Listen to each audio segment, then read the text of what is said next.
السلام علیکم جی۔ قصہ تو آپ کو کچھ اور سنانا ہے اور تاریخ کا حصہ ہے یہ، اور لیکن وہ میں آخر میں سناؤں گا۔ پہلے کچھ ہم فیڈ بیک کی بات کر لیں۔ بہت سارے لوگوں کا خیال ہے کہ جی آپ، اور وہ چونکہ بات نہیں سمجھتے پوری روح کے ساتھ، ہم چاہتے ہیں کہ معیار سوچ جو ہے اس میں تھوڑی سی بلندی آئے، تو اس لیے ہم بہت ساری چیزیں اشاروں میں کر کے گزر جاتے ہیں، اور پھر لوگ جو ہے وہ دھڑل دھڑل پھر لے کے تھوڑا ہمارے سر کے اوپر سوار ہو جاتے ہیں کہ جناب آپ تو کہتے ہیں کہ ایک پیج جو ہے وہ پھٹ چکا ہے، ایک پیج اپنی جگہ پہ قائم ہے، اور اس میں آپ کہہ رہے ہیں ایک پیج پھٹ چکا۔ بھائی میں کہاں کہہ رہا ہوں ایک پیج پھٹ چکا، پیج ایک ہی ہے میری جان، ٹھیک ہے؟ بس بیڈ فیلوز بدلتے رہتے، ٹھیک ہے؟ ایک فریق مستقلاً ہے، باقی کے جو ہیں وہ آنے جانے میں لگے رہتے ہیں، اور اس کے لیے وہ تگ و دو کرتے ہیں، کوشش کرتے ہیں، جد و جہد کرتے ہیں۔ ہم اس امید میں ہر دفعہ مارے جاتے ہیں کہ یار یہ بیڈ والا معاملہ ختم ہونا چاہیے، یہ والا پیج جو ہے نا یہ ختم ہونا چاہیے۔ تو ہم جو خوابوں کے خریدار ہیں، ہمارے ساتھ 73 سال میں ایک ہی سلسلہ ہوتا ہے، تو اس لیے میں آج بھی اسی بات کے اوپر قائم ہوں کہ صفحہ وہی ہے، بس صفحے کے جو ہمراز ہیں، جو ایک پیج پہ ہونے کے دعوے دار ہوتے ہیں، وہ ان میں سے ایک فریق بدلتا رہتا ہے، وہ اس کے لیے چوائس ہے، کوئی وہاں پہ جو ہے وہ مستقل نہیں ہے۔ مطلب کہ 2.5-3 سال کسی کو دے دیے جائیں تو وہ بہت ہوتا ہے، تو اس لیے تھوڑے کو بہت سمجھے، اور بار بار اس طرح کی بات کر کے نا اریٹیٹ نہ کیا کریں، پھر ہمیں وہ اس طرح کے کومنٹس جو ہیں وہ ڈیلیٹ کرنا پڑ جاتا ہے۔ دوسری بات یہ ہے کہ اس وقت بڑی فلوئڈ سچویشن ہے، اور اس سچویشن کے اندر جو ہے وہ بہت ساری چیزیں جو ہمارے ولاگ ریکارڈ کرتے وقت نئی ابھرنے والی حقیقت ہوتی ہیں، وہ ولاگ اپلوڈ ہونے تک وہ جو ہے وہ ایک افواہ یا ایک گزرا ہوا جھوٹ ثابت ہو چکی ہوتی ہیں، تو تھوڑا سا اس کا بھی مارجن دینا چاہیے آپ کو۔ اب آتے ہیں ہم آج کے موضوع کی طرف، اور آج کا موضوع ہے ہمارا تاریخ میں اگر جائیے تو کوئی زیادہ دور کی بات نہیں ہے۔ نواز شریف صاحب جو ہیں ان کی جلا وطنی کا پہلا مرحلہ ختم ہوا، اور پہلے شہباز شریف صاحب کو لندن جانے کی اجازت دی گئی، اور پھر اس کے بعد نواز شریف صاحب بھی لندن چلے گئے اور جا کے وہاں پہ اپنے صاحبزادے کے گھر میں مقیم ہو گئے، اور وہاں پہنچتے ہی انہوں نے کھلے عام تو نہیں لیکن سیاسی سرگرمیوں کا ڈول ڈالا، اور سیاسی سرگرمیوں کا ڈول ڈالا، اور پھر قوم کو چارٹر آف ڈیموکریسی کی شکل کے اندر، COD کی شکل کے اندر ایک دستاویز ملی، جو ہمارے دوست وجاہت مسعود صاحب کا یہ خیال ہے کہ 1973 یعنی 1973 کے آئین کے بعد سب سے بڑی دستاویز ہے، جس کے اوپر پاکستان میں موجود تمام سیاسی قوتوں نے دستخط کیے اور ایگری کیا۔ اگلی جو 2 ٹرمز گزر گئیں سکون کے ساتھ سیاستدانوں کی، اس کی شاید وجہ بھی چارٹر آف ڈیموکریسی ہی تھا، اور پھر آپ نے 19ویں ترمیم کے ذریعے، 18ویں ترمیم کے ذریعے جس طرح اپنے 1973 کے آئین کا حلیہ بحال کیا، اس کو اس کی اصل روح کے مطابق، جس طرح صوبوں کو جو تھی وہ اختیارات منتقل کیے گئے، اگرچہ صوبوں نے آگے اضلاع کو وہ اختیارات منتقل نہیں کیے، ادھورا رہ گیا وہ خواب، کیونکہ صوبے کا چیف منسٹر سمجھتا ہے کہ پھر وہ تو ایک کلرک یا ڈاکیا بن کے رہ جائے گا کہ وفاق کی طرف سے جو ڈاک آئے گی وہ آگے ضلعوں کو بھیج دیا کرے گا۔ تو بہرحال یہ اپنی جگہ کے اوپر ہے، جس کی باقاعدہ نہ صرف تنقید ہونی چاہیے بلکہ، اور پھر لوکل گورنمنٹ کے پیچھے ہاتھ لے کے پڑ گئے، تھوڑا لے کے پڑ گئے، ڈنڈا لے کے پڑ گئے کہ لوکل گورنمنٹ انہوں نے قائم ہی نہیں ہونے دی اپنے ادوار کے اندر۔ سپریم کورٹ نے ڈنڈا ڈولی کر کے کوئی 1-2 الیکشن کروائے ہیں، irrespective of any province، ہر جگہ کے اوپر۔ تو چیف منسٹر سمجھتا ہے کہ اگر وہ ضلعی حکومتوں کو اسی فارمولے کے تحت، جس فارمولے کے تحت صوبوں کو اختیارات منتقل ہوئے تھے، تو آگے اختیارات منتقل کرے گا، تو پھر وہ چیف منسٹر کس بات کا رہے گا، ٹھیک ہے؟ خیر وہ جو ہے بات پھر لمبی ہو جائے گی، موضوع ہمارا آج کا یہ نہیں ہے۔ تو وہ اس وقت چارٹر آف ڈیموکریسی کے لیے نواز شریف اور بینظیر بھٹو صاحبہ کے درمیان جو ہیں وہ مذاکرات جاری تھے، لیکن بریگیڈیئر غضنفر صاحب جو اس وقت پاکستان کے ایک حساس ادارے کے اعلیٰ عہدے پہ فائز تھے، اور وہ مذاکرات کر رہے تھے بینظیر بھٹو صاحبہ کے ساتھ آن دا بہاف آف جنرل غدار جنرل ریٹائرڈ پرویز مشرف کے ذریعے، جو کہ غدار قرار پا چکے ہیں اور بھگوڑے ہیں اس وقت پاکستان سے. تو ان کے ساتھ مذاکرات بینظیر بھٹو کر رہی تھیں، لیکن بینظیر بھٹو صاحبہ نے ان مذاکرات کی بھنک نہیں پڑنے دی کسی کو. یہاں سے اب میرا اختلاف یا تبصرہ شروع ہوتا ہے. یہ جو ساری باتیں میں نے اب تک کی ہیں چھپ چکی ہیں. بریگیڈیئر صاحب میرے پروگرام میں کئی سال تک مستقل مندوب کے طور پہ، مستقل تبصرہ نگار کے طور پہ بیٹھتے رہے ہیں. آف دی ریکارڈ بھی انہوں نے یہ باتیں کہیں، آن دی ریکارڈ بھی باتیں کہیں. نہ صرف ہم میرے ٹی وی پروگرام کے اندر کہیں، بلکہ اور بھی بہت سارے ٹی وی پروگراموں کے اندر کہیں. گزشتہ دن بٹ صاحب کو جو انہوں نے انٹرویو دیا، سما والے بٹ صاحب اپنے، یہ وہ باتیں ہیں جو وہ کئی 100 مرتبہ مطلب دہرا چکے ہیں. تو خیر انہوں نے وہ مذاکرات شروع ہو گئے. پھر بینظیر بھٹو صاحبہ کی اور مشرف کی ملاقات بھی ہوئی دبئی کے اندر، جس کے اندر کچھ وعدے وعید ہوئے.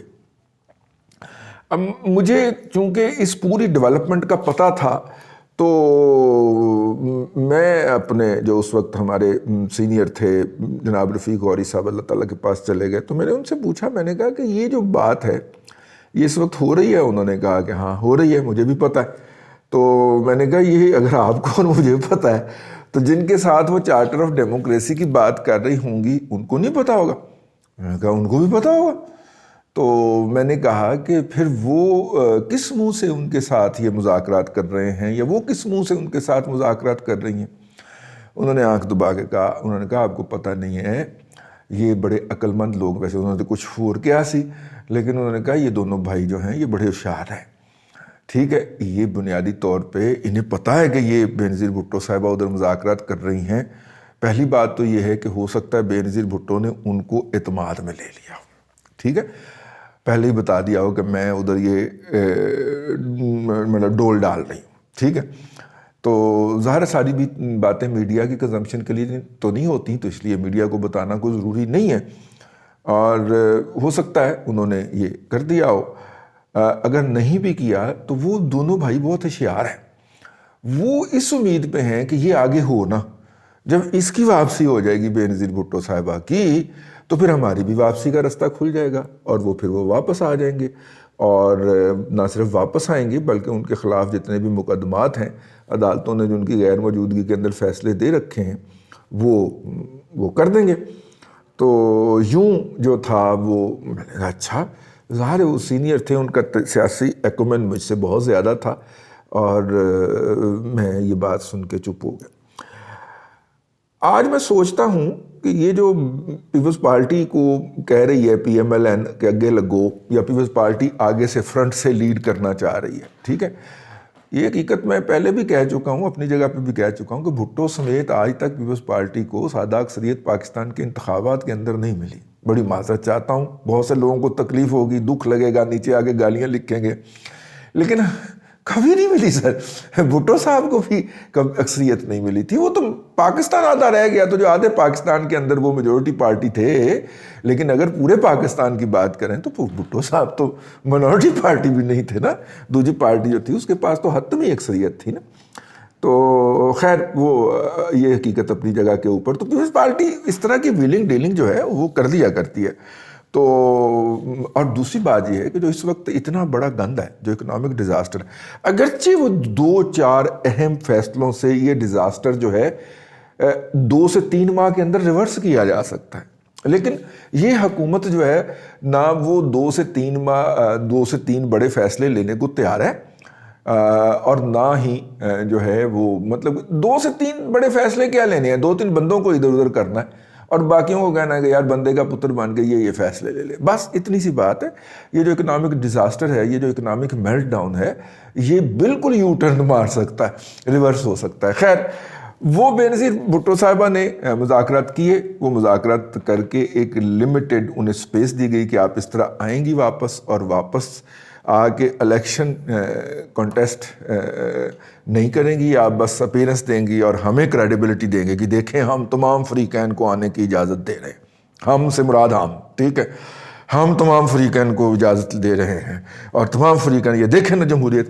یعنی کہ بیسیکلی اس وقت کی جو جنتا تھی، قابض جنتا جو تھی، وہ یہ چاہتی تھی کہ اپوزیشن کو حصہ لینے کی اجازت دے کر وہ دنیا کے سامنے اور خاص طور پہ امریکہ بہادر کے سامنے اپنے آپ کو سرخرو کر لیں، کیونکہ ڈیموکریٹ آگے سن نہ تھے، ان کے سامنے کہیں دیکھیں جی بے نظیر کتنا سافٹ فیس ہے، اور وہ الیکشن مہم کا حصہ رہیں، اور انہوں نے الیکشن لڑا ان کی پارٹی نے، اور نون لیگ کو اسی طرح تون کے رکھا ہے. ٹھیک ہے، یہ جناب وہ ایجنڈا تھا جس کے اوپر عمل درآمد شروع کیا. لیکن جب بے نظیر بھٹو صاحبہ نے مہم اٹھائی، الیکشن مہم اٹھائی، اور انہوں نے وہ جو محدود مدت کے لیے واپس آنے والی ان کی جو وعدہ تھا اس کی خلاف ورزی کر دی، اور انہوں نے جو پھر ان کے اوپر اٹیک ہوتا ہے، ایک پہلا ہوتا ہے جس میں وہ بچ جاتی ہیں، اور دوسرا جو پھر ٹارگٹ کیا جاتا ہے اس کے اندر وہ شہید ہو جاتی ہیں. لیکن بہت سارے لوگ یہ لکھتے ہوئے یہ بات بھول جاتے ہیں کہ اس لمحے، گھڑی کے اس وقت جس وقت بے نظیر بھٹو صاحبہ کے اوپر حملہ ہوا، اس وقت جناب نواز شریف موٹر وے پہ تھے، ٹریول کر رہے تھے، موو کر رہے تھے، اسلام آباد سے کراچی لاہور جا رہے تھے یا لاہور سے اسلام آباد آ رہے تھے. ان پہ بھی بڑا بھرپور آرگنائزڈ قسم کا اٹیک ہوا تھا، جس کے اندر 2 سے 3 افراد مارے بھی گئے تھے. وہ بھی اسی طرح کا پرسائز ٹارگٹ تھا. لیکن نواز شریف صاحب وہ بے احتیاطی چونکہ نہیں کرتے تھے، خاص طور پہ اگر آپ کو یاد ہو جو ججز بحالی کا انہوں نے مارچ کیا تھا، کس طرح وہ گاڑی میں سے نہیں نکلتے تھے، کیونکہ ان کے پاس اطلاعات تھیں، بے نظیر بھٹو صاحبہ کو بھی اطلاع دی گئی تھی.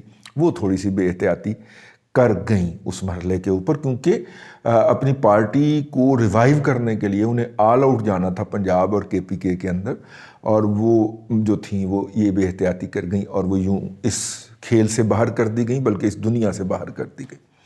جنہوں نے ٹارگٹ کیا ان کا مقصد قطعاً کھیل سے باہر کرنا نہیں تھا، انہوں نے سوچ سمجھ کے ٹارگٹ کیا تھا کہ انہیں اس دنیا سے ہی روانہ کر دیا جائے. لیکن میں جس نقطے کی طرف آپ کو لانا چاہ رہا ہوں، بقول عزیزم سید عمران شفقت زنجانی کے، پوائنٹ اس میں یہ ہے کہ کیا تاریخ اپنے آپ کو پھر دہرانے جا رہی ہے کہ نواز شریف صاحب کا خیال ہے کہ یہ جو گند انہوں نے مچایا ہے، نہ ہمارے پنڈی والوں کے پاس کوئی فنانس منسٹر ہے، اور نہ ان کے پاس فنانس منسٹر رہا ہے، پیپلز پارٹی کے پاس تو کبھی رہا ہی نہیں ہے. بھٹو صاحب نے بھی ایک انجینئر جو تھے، سول انجینئر مبشر حسن، ان کو پکڑ کے فنانس منسٹر لگا دیا تھا.